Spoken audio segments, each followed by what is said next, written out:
Is happiness a choice, and is it a moral imperative? So I've been listening to some podcasts or some conversations on happiness lately, and it's quite interesting to consider. Now, of course, some people say, well, happiness is not something you should pursue. Happiness is something that comes as like a result. It's kind of like money. It's not, don't focus on getting it. Focus on making the contribution, and the money will come. And in the same way, people might say that focus on don't focus on trying to be happy. Focus on serving, and the happiness will come as you serve people. So I think there's some good truth there, but it is fascinating to think about because happiness is something that, well, I've already talked earlier about this idea that as a Christian, you always have access to being internally, your internal life, your internal emotions, your inner experience can always be one of peace, joy, and love. And so there's really no situation in which there is an imperative where you have to be unhappy, essentially, which is pretty crazy. Awesome, by the way, but pretty crazy compared to sort of the way we tend to think about things sometimes, especially if we struggle with a bit of a victim mindset of like, my external circumstances determine how happy I can be, and if things aren't lined up the way I want them to be, then I can't be happy.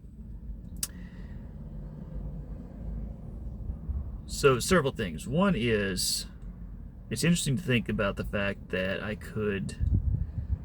you can train your brain to be more happy. So if feelings come from thoughts, you can think different thoughts and have different feelings. So if I think thoughts that lead to happiness, I can be happier. Now, we're not talking about just a glib glossing over the facts. We're talking about one, I forget, what is his name, Mo Gawad or something, really, I don't know, it's a strange name, but he would say, think about, is this thought true? Is there anything I can do about it?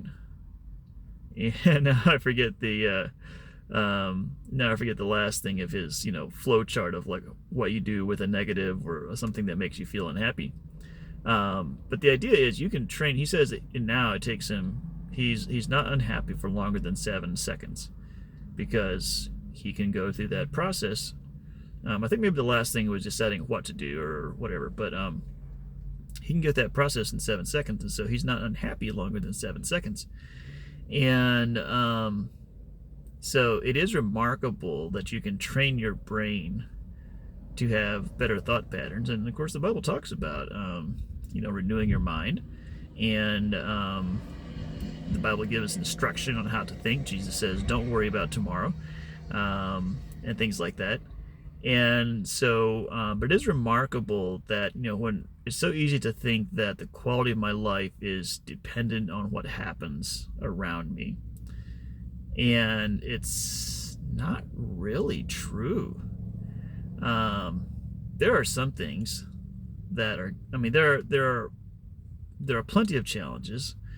There are plenty of things that can cause sadness, even for a time. And I'm not saying that just thinking happier thoughts is going to get rid of all your if you got depression from some sort of spiritual origin, or if you lose a family member, it's not going to just be like an instant, woohoo, I'm all happy again, right? But most of life is not necessarily lived in those big life-changing events. A lot of life is lived in a fairly ordinary manner, right? Most of our days are relatively ordinary. And in those ordinary days, I do believe that we can train ourselves to think better thoughts and be more happy people. Now, another thought that I came across recently that someone proposed was that we have a moral imperative to be happy. And